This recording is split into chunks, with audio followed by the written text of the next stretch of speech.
There are billions of Internet of Things devices connected to the Internet right now, including home monitoring systems, voice assistants, smart products like refrigerators and thermostats, car computers, medical devices, and industrial and infrastructure control devices like traffic lights. If you don't know much about the Internet of Things, stop here and watch our video in the link below to find out.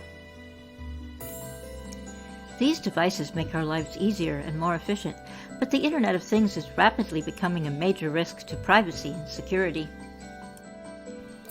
Poorly secured IoT devices are enticing targets for thieves. Researchers set up a test home with a range of IoT devices and found that in a single week there were almost 13,000 attempted scans and attacks by hackers. The biggest security risk for IoT devices is poor password protection. Devices may have default passwords that consumers are not told how to change, or use hard-coded passwords that cannot be changed. And extra security comes from two-factor authentication. Does your device have it? See our video in the link below to find out how to make a good password. The second biggest problem is no encryption. This varies a lot from device to device, so you'll have to research your prospective purchase to find out if all, some, or none of your data is encrypted in transit. Find out about encryption and authentication in our video in the link below. The third biggest problem is third-party apps, that is, ones that don't come from your device's manufacturer, that you might install to increase the functionality of your device. One voice assistant has over 100,000 third-party apps that are available for it.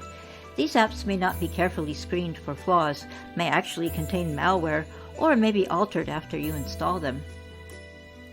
Find out if your device's manufacturer sends updates to repair flaws that are discovered after the device was released.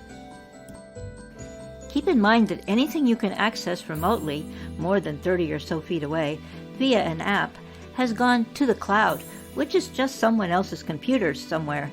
This may include personal information and images from cameras inside and around your home. How secure is the storage? Does the manufacturer say who they will share your data with?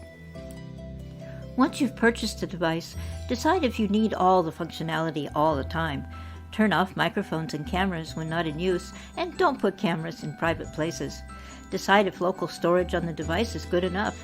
You won't be able to access it remotely, but neither will anybody else.